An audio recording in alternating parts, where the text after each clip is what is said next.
দাদা, পেহেলগাঁওতে যে ঘটনা দেখলাম, এর আগেও কাশ্মীরে জঙ্গি হামলা হয়েছে, কিন্তু সেটা সেনাবাহিনীদের মধ্যে। কিন্তু এবারে দেখা গেল যে একেবারে পর্যটকদেরকে নিশানা করে এবং বিশেষত তাদের ধর্ম জিজ্ঞাসা করে তাদেরকে হত্যা করা হচ্ছে। ধর্ম জিজ্ঞাসা করে হত্যা করা হয়েছে এটা আমি আজকের সংবাদপত্রে কোথাও দেখিনি, এবং যা দু একটা ইন্টারভিউ দেখলাম সেখানে ওরা বলেছেন যে জঙ্গল থেকে বেরিয়ে এসে গুলি চালানো হয়েছে। তাহলে জঙ্গল থেকে বেরিয়ে এসে কেউ যদি দূর থেকে এলোপাতারি গুলি চালায় তাহলে কে কী নাম ধাম ইত্যাদি জিজ্ঞেস করে গুলি চালানো হয়েছে কিনা এটা নিয়ে সন্দেহের অবকাশ রয়েছে। গুলি চালানো হয়েছে এটাতে কোনো সন্দেহের অবকাশ নেই, এবং তাতে যে মানুষ মারা গেছেন সেই মানুষের কোনো দোষ ছিল না, নিরপরাধ মানুষ, তার মধ্যে হিন্দু মুসলিম সমস্ত ধর্মের মানুষ রয়েছে। তাহলে এই সন্ত্রাসবাদ যারা চালাচ্ছে গোটা দেশ জুড়ে, তাদের বিরুদ্ধে কি ব্যবস্থা আমার দেশের সরকার নিতে পারছে সেইটাই এখন মূল প্রশ্ন হওয়া উচিত। সেই ব্যবস্থার দিকে 24 ঘন্টা প্রায় কেটে গিয়েছে, এখনও সেই ব্যবস্থা কি নেওয়া হয়েছে এটা এখনও কেন্দ্রীয় সরকারের পক্ষ থেকে আমরা জানতে পারিনি। যে কোনো মূল্যে সন্ত্রাসবাদ দমন করতে হবে। সন্ত্রাসবাদ দমন করার প্রশ্নে গোটা দেশের মানুষ ঐক্যবদ্ধ আছে, কিন্তু যাদেরকে দেশের মানুষ এই দায়িত্ব অর্পণ করেছেন, ভোট দিয়ে জিতিয়েছেন, কেন্দ্রীয় সরকারে পাঠিয়েছেন, তারা গত 24 ঘন্টায় কি পদ্ধতি চালু করতে পারলেন সন্ত্রাসবাদ নির্মূল করার প্রশ্নে, সেইটা এখনও জানা যায়নি, সেটা ধোঁয়াশা। দাদা, এই যে বিষয়টা বললেন আপনি যে ধর্ম জিজ্ঞাসা করে, এটা সংবাদ মাধ্যমে আমরা দেখছি না, কিন্তু সমাজ মাধ্যমে সোশ্যাল মিডিয়া জুড়ে এই বিষয়টাকেই বারবার যেন সামনে আনা হচ্ছে। কোথাও কি বলবেন যে এটাও এই যে বিজেপির যে ধর্ম নিয়ে রাজনীতি, এটাও তার একটা উদাহরণ? এখন কে যে এই কথাটা প্রথম চালু করেছেন সেটা তো আর আমি বলতে পারবো না, কিন্তু চলছে। এবার আমি কাশ্মীরের ওখানকার আহত মানুষজন, তাদের যা ভিডিও ইত্যাদি দেখলাম, ইন্টারভিউ দেখলাম, আজকের কয়েকটি সংবাদপত্র তার যা খবর পড়েছি, তাতে করে ওই কথাটা কোথাও উল্লেখ নেই। বর্বরচিত হামলা সেটা ঠিক, কিন্তু এই হামলাকে ব্যবহার করে কোনো রাজনৈতিক দল যদি তার মতো করে রাজনীতির ফায়দা তুলে নিতে চায়, বুঝতে হবে তারা মানুষের থেকেও নিকৃষ্ট জীব। সেটা বিজেপি চাইলে বিজেপি, সেটা অন্য কেউ চাইলে অন্য কেউ। কিন্তু এই গুজবটা কারা ছড়ালো সেইটা কিন্তু সোশ্যাল মিডিয়ায় এখন নিশ্চয়ই সরকারের প্রশাসনের নজরদারি রয়েছে। ফলে কারা গুজব ছড়াচ্ছে, কি উদ্দেশ্যে গুজব ছড়াচ্ছে, সেইটাও সরকারের নজরদারির মধ্যে থাকা উচিত। কারণ মুর্শিদাবাদের আমরা ঘটনার সময়ও একই কথা বলেছি যে যারা গুজব ছড়াচ্ছে তারাও আসলে ঝামেলাটাকে আরও উস্কে দিয়ে আরও বেশি দিন যাতে ঝামেলাটা থাকে সেটা রাখার চেষ্টা করছে, এখানেও তাই।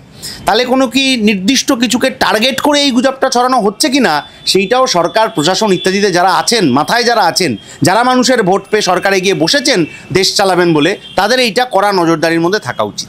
এই যে সরকারের পক্ষ থেকে বলা হয়েছিল যে 370 ধারা সেখান থেকে কাশ্মীর থেকে তুলে দেওয়ার পর সেখানকার জায়গা একেবারে শান্ত হয়ে গেছিল, তারপরে এই ঘটনা হলো কি করে? এটাই তো জায়গা তো শান্ত হয়নি। আপনি যদি গত 1 বছরের খবর দেখেন, সব খবর তো আর সমানভাবে হাইলাইটেড হয় না, খবরে আসেও না, কিন্তু গত দীর্ঘদিনের যদি আপনি খবর দেখেন সেটা কিন্তু হয়নি। একবার বলা হলো 370 বাতিল করে দেওয়া হবে, একবার বলা হলো যে নোট বাতিল হলেই সমস্ত সন্ত্রাসবাদীদের কোমর ভেঙে যাবে, এবং এই যে এখন যেরকম এইগুলো রটছে সোশ্যাল মিডিয়াতে, তখন রটেছিল যে 2000 টাকার নোটে এমন চিপ থাকবে ওইটা দিয়ে কেউ অস্ত্র কিনতে গেলেই ধরা পড়ে যাবে, কিন্তু কেউই ধরা পড়লো না এবং সন্ত্রাসও কমলো না।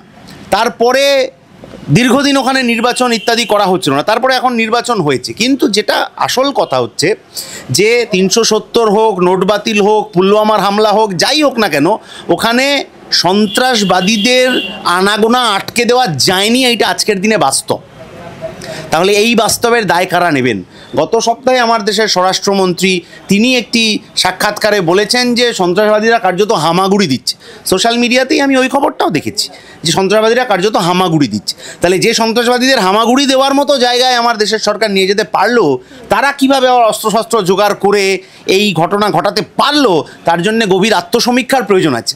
কারা কারা কোথায় কোথায় কী কাজে যুক্ত ছিলেন, কোথায় কোনো কাজে গাফিলতি হলো কি না, এটাও দেখার দরকার আছে।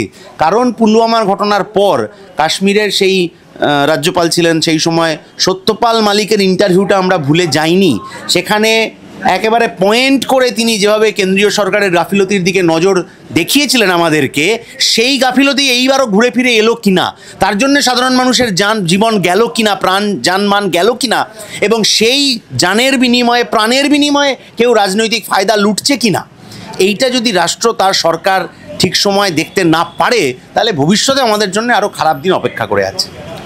আমরা দেখছি বিভিন্ন জায়গায় যারা সেই সময় ছিলেন ওখানে, তারা যেটা জানাচ্ছেন সংবাদ মাধ্যমকে, যে সেখানে আর্মি ক্যাম্প ছিল, আর্মি ক্যাম্প থাকা সত্ত্বেও এরকম হঠাৎ করে এসে গুলি চালানো, এই ঘটনাটা কিভাবে সম্ভব, কিভাবে দেখছেন এই বিষয়টা? গত 3-4 বছর ধরে ভারতবর্ষের এই আভ্যন্তরীণ প্রতিরক্ষা খাতে কস্ট কার্টেলের নাম করে বাজেট কমিয়ে দেওয়া হয়েছে কিনা এটা দেখার প্রয়োজন আছে। করোনার পর থেকে হঠাৎ করে এই যে অগ্নিবীর ইত্যাদি ইত্যাদি, মানে সিভিক আর্মি 4 বছর কাজ করবেন তারপর আর কাজ থাকবে না, এই করে আমার দেশের নিরাপত্তার সাথে আপোষ করেছে কেন্দ্রের সরকার। ফলে যেখানে দেশের মানুষ, তারা এখন বিভিন্ন সোশ্যাল মিডিয়াতে বিভিন্ন রকম তরজাত চলছে, এ ওকে গাল দিচ্ছে, ও ওকে গাল দিচ্ছে, কিন্তু আমরা আসলে আমাদের নিরাপত্তার জন্য কার দিকে আঙুল তুলব? পুলিশের দিকে আঙুল তুলবো, আর্মির দিকে আঙুল তুলবো, প্রশাসনের দিকে আঙুল তুলবো? যারা আপনাকে ভোট দিয়ে সরকার করতে পাঠিয়েছি মানে আপনি আমাদের নিরাপত্তা দেখবেন? তাহলে যাদের নিরাপত্তা দেখার কথা ছিল সেই স্বরাষ্ট্রমন্ত্রী দেখছি লাল কার্পেটের ওপর দিয়ে হেঁটে যাচ্ছে নিহতদের প্রতি শ্রদ্ধা জানাতে। এটা কার প্রতি আদতে শ্রদ্ধা জানানো হলো আমরা জানি না, কিন্তু কথাটা হচ্ছে যে আভ্যন্তরীণ প্রতিরক্ষা খাতে ব্যয় বরাদ্দ কমেছে না বেড়েছে? যদি কমে থাকে তাহলে কেন কমলো? যদি বেড়ে থাকে তাহলে ওই বাড়তি ব্যয় বরাদ্দটা আসলে কোথায় খরচ হচ্ছে দেখার প্রয়োজন আছে। দেশের নিরাপত্তার মতো একটা গভীর সমস্যার জায়গায় এই সিভিক ভলেন্টিয়ারদের মতো করে এখানে 4 বছরের আর্মি অগ্নিবীর কেন চালু করা হলো? এখানে দেশের নিরাপত্তার সাথে কেন আপোষ করা হলো? দেশের মানুষের নিরাপত্তার সাথে, দেশের মানুষের ভবিষ্যতের সাথে কেন আপোষ কেন্দ্র সরকার করতে চাইলো?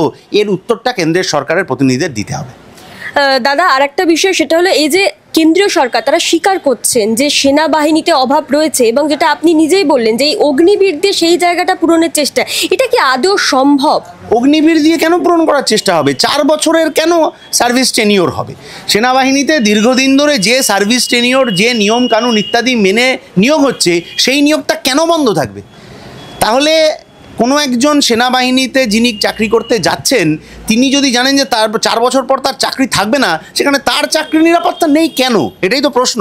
সাধারণ মানুষের নিরাপত্তার কথা বলতে গিয়ে যদি সেনাবাহিনীর যিনি কর্মরত, যিনি মানুষের জীবন রক্ষা করবেন, তার চাকরির নিরাপত্তা নিয়ে প্রশ্ন উঠেছে, সেটা তো আরও সমস্যা।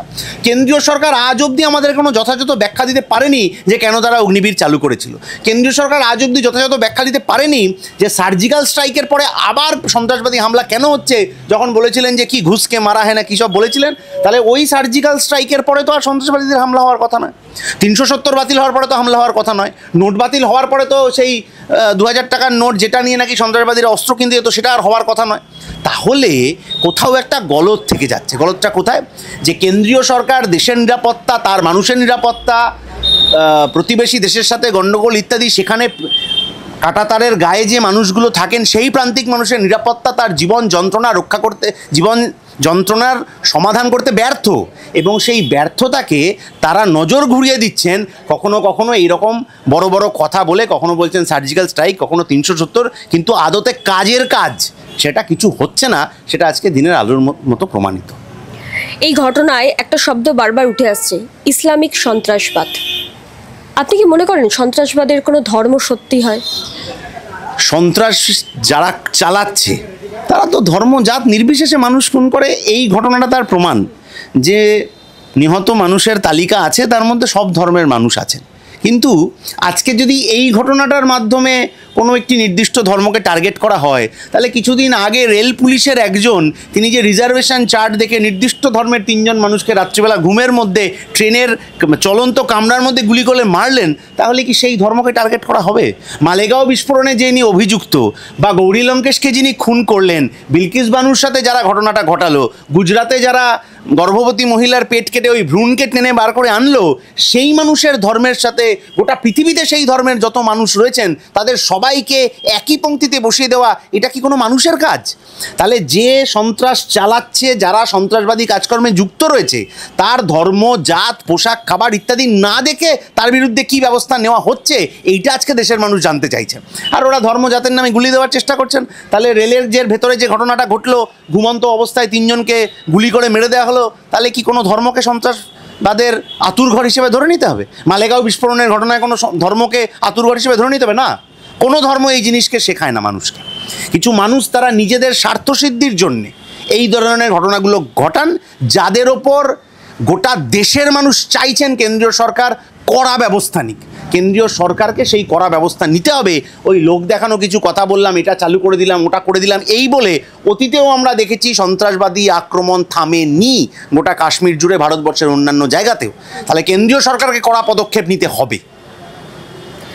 এই যে যেখানে বিজেপি তারা হিন্দুত্ববাদের রাজনীতি করছে এবং সেই সঙ্গে তৃণমূল কংগ্রেস তারা সংখ্যালঘুদের নিয়ে রাজনীতি করছে, সেই জায়গায় দাঁড়িয়ে থেকে এখনো পর্যন্ত ধর্ম নিরপেক্ষ থেকে এই সেকুলারিজমের রাজনীতি করে কি আদৌ রাজনীতির লড়াইয়ে জেতা যাবে বা টিকে থাকা যাবে? রাজনীতির লড়াইয়ে জেতা বা টিকে থাকাটা কিসের ওপর নির্ভর করে, সেটা খুব গুরুত্বপূর্ণ প্রশ্ন। আপনি যদি মনে করি যে রাজনীতির লড়াইয়ে যে কোনোভাবে জিতে থাকতে গেলে আমাকে মুখ্যমন্ত্রী থেকে যেতেই হবে, যা হোক আর তা হোক, তাতে আমার একে তোষণ করতে হোক, ওকে মেরে দিতে হোক, একে এখানে দাঙ্গা লাগিয়ে দিতে হোক, এই যে মহারাষ্ট্রে পরপর যা যা ঘটনা ইত্যাদি ঘটছে, পশ্চিমবাংলায় যা যা ঘটনা ঘটছে, যদি নীতি আদর্শ সব বিসর্জন দিয়ে শুধুই চেয়ারের লোভটা, ক্ষমতার লোভটা থেকে যায়, তাহলে রাজনীতিতে টিকে যাওয়ার জন্য ওই সব দাঙ্গা লাগানো ঠিক আছে। কিন্তু যদি আপনি রাজনীতিতে এসছেন আরও 5 জন মানুষের সাথে কিছু ভালো কাজ করার জন্য, সব মানুষের উপকার করার জন্যে, কিছু নীতি আদর্শের কথা, সামাজিক মূল্যবোধের কথা মানুষের মধ্যে ছড়িয়ে দেওয়ার জন্যে, তাহলে আপনাকে হয়তো কেউ বোঝানোর চেষ্টা করছে যে আরে আপ তো সংখ্যালঘু হয়ে গেছেন, এ তো সেকুলারিজমের কথা তো আর কেউ বলছে না, বা সোশ্যাল মিডিয়া জুড়ে সবাই সেকুলারদের গালাগাল করছে, করতে পারেন, কোনো অসুবিধা নেই। কিন্তু সেকুলার মানুষজন তো দেশ চালাচ্ছেন না। যারা দেশ চালাচ্ছেন তাদের অপদার্থতার জন্য, তাদের গাফিলতির জন্য আজকে এই ঘটনাগুলো ঘটছে। সেকুলার মানুষজন বরং বলছেন যে আমরা এই ঘটনায় রাষ্ট্র যা করতে চাইছে, সরকারকে বলছি কড়া পদক্ষেপ নিন, আমরা পাশে আছি। সরকার কি পদক্ষেপ নিল, পুলওয়ামার ঘটনার পর কি পদক্ষেপ নিল, আমরা তো এটাও জানি যে সেই সময় ওই বাহিনীর যারা বড় কর্তা আধিকারিক আছেন তারা বলেছিলেন এখানে যা পরিস্থিতি, তাতে আমাদের হেলিকপ্টার লাগবে সেনাবাহিনীর কর্মীদের এক জায়গা থেকে আরেক জায়গায় নিয়ে যাওয়ার জন্য। তাদেরকে কেন গাড়িতে পাঠানো হলো? গাড়িতে পাঠানোর আগে সেই জায়গা ভালো করে রেকি করা হয়নি কেন? ইন্টেলিজেন্স তারা কেন খবর পাচ্ছেন না যে কোথা থেকে কোথায় সন্ত্রাসবাদীরা জড়ো হচ্ছে, কোথায় অস্ত্র মজুত হচ্ছে, কোথায় কি হচ্ছে, এই খবর কেন পাচ্ছেন না? আজকে আপনি সেকুলারদের দুটো গাল দিয়ে দিতে পারেন, কিন্তু এই যে রাষ্ট্র, যে সরকার যে চালাচ্ছে নিরবচ্ছিন্ন ধরে 2014 থেকে, তাদের ভুল না হলে, তাদের গাফিলতি না হলে, তাদের অপদার্থতা না হলে পরপর এই ঘটনাগুলো ঘটে যেতে পারে না। আপনার মানসিক শান্তির জন্য আপনি কাউকে গাল দিতে পারেন, কিন্তু আপনার নিরাপত্তার জন্য যদি লড়াই করতে হয়, তাহলে ওই সরকারের দিকেই আঙুল তুলে লড়াইটা করতে হবে।